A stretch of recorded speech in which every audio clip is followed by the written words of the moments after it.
Hi, my name is Kenneth Gray, and I'm here today to present to you my presentation on corporations, which is located in Chapter 5.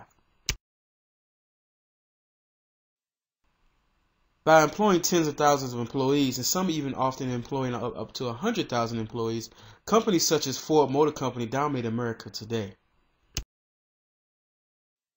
Major corporations today, such as AT&T and Walmart, have revenues that tops anywhere from $118 billion to $422 billion. In comparison to Australia's gross domestic product, which is rounds about to be about $361 billion.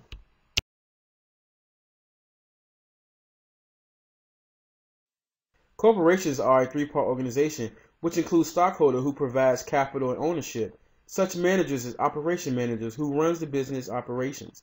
Employees such as frontline employees or service employees who produce the goods and services. There are several types of corporations today. One of the key features of one of the modern corporations today is limited liability. That allows the owners to be financially liable for the debts of the company. Corporations are broken down into profit and non-profit. Subway is one of the profit companies who their maximum goals is to profitize off of their sales of those sandwiches they make on a daily basis. Princeton University is a non-profit organization who does not have the goal to maximize their profits.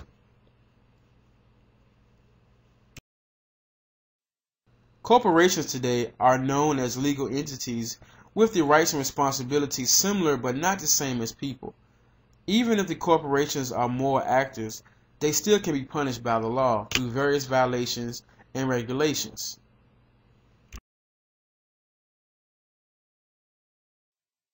The corporate internal decision structure, known as CID, is used by corporations to coordinate procedures for accomplishing specific goals. Proponents of the CID hold that it can be held criminally liable. However, philosophers disagree with the CID, stating that individual responsibility is hidden by the corporate decision. The debate over corporate responsibility is whether it should be looked at narrowly or broadly. The narrow view is making money and nothing else matters, while the broad view states that acknowledging and practicing corporate responsibility by not making profit is the only objective. Proponents of the view, such as Milton Friedman, believes that our economic system will be less efficient if the corporations are looking at anything other than making money.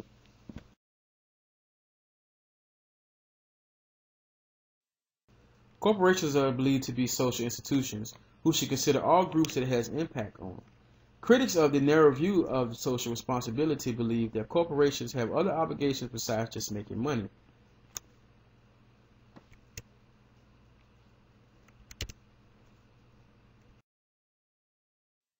Stockholders really don't have any control over the companies that they have shares in other than the small companies and startups, partly because stockholders currently purchase their shares from stockholders and previous stockholders.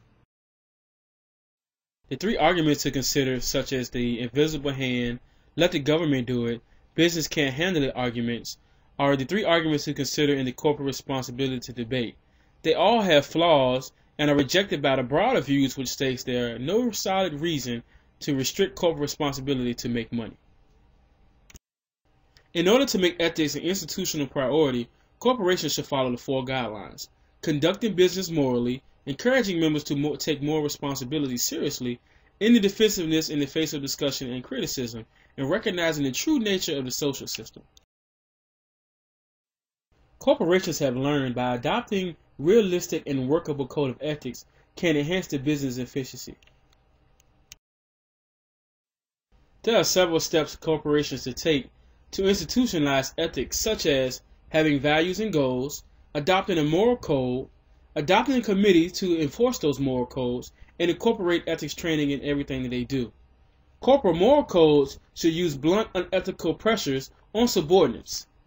They should also solicit views from all levels, such as frontline employees, managers, and the higher-ups. During the past 2 decades, emphasis on corporate culture has been noted as one of the main factors to help companies do better than their competition. Companies such as Johnson & Johnson, who has been widely known as a model of corporate responsibility, especially during the Tylenol crisis in 1982.